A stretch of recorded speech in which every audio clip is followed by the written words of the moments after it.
એક જ પ્રકરણમાંથી 8 થી 10 ગુણ મેળવો। વિજ્ઞાનમાં પ્રકરણ 2 છે એસિડ બેઝ અને ક્ષાર, એમાં 4 ગુણમાં અને 1 ગુણમાં પ્રશ્ન આવતા હોય છે। તો 4 ગુણમાં વાત કરીએ તો દૈનિક જીવનમાં પીએચનું મહત્વ છે એ આઈએમપી પ્રશ્ન છે સૌથી, જેમાં પાણી, જમીન, મધમાખી, પાચન તંત્ર, દાંત, આ 5 અથવા તો એક સાથે નહીં તો ઘણીવાર ગમે તે 2 મુદ્દા તમને 4 માર્ક્સમાં પૂછી લે છે।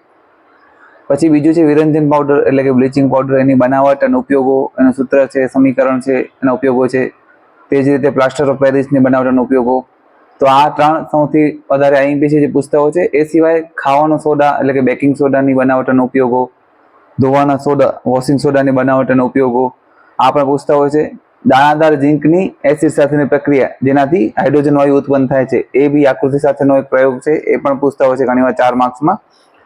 એ સિવાય ઘણીવાર સૂચકો કઈ રીતે કામ કરે છે, પ્રયોગશાળામાં કઈ રીતે એસિડ બેઝની તમે ઓળખશો, તેના માટે અલગ અલગ સૂચકો છે, કસોટીઓ છે, રંગ પરિવર્તન છે, જ્ઞાનેન્દ્રિય સૂચકો છે, તો આ પ્રશ્નો પણ પૂછતા હોય છે। બાકી કુદરતી એસિડના નામ, પીએચ માપક્રમ, તટસ્થીકરણ પ્રક્રિયા, તો આ જે નીચેના જે પ્રશ્નો છે 3-4 એમાંથી 1 ગુણમાં વધારે પૂછે છે બધું, કે કયો રંગ આપશે, કુદરતી એસિડના નામ આપો, કે પીએચ 7 છે તો શું હશે।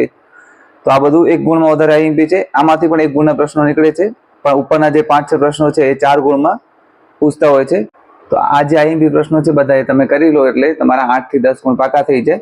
અને આમાંથી અમુક પ્રશ્નો છે જે આઈએમપી છે વધારે, એવા પ્રશ્નોની સરળ સમજૂતીના વિડીયો આપણે આપણા પેજ ઉપર પણ અપલોડ કરશું। તો ગણિત અને વિજ્ઞાનમાં પ્રશ્નોની સરળ સમજૂતી માટે તમે અમારા પેજને ફોલો કરજો, જેથી કરીને તમે બધા જ પ્રકારના જેટલા બી આઈએમપી પ્રશ્નો છે એ સરળતાથી સમજી જાઓ અને સારી રીતે તમે પરીક્ષામાં લખી અને સારા ગુણ મેળવી શકો।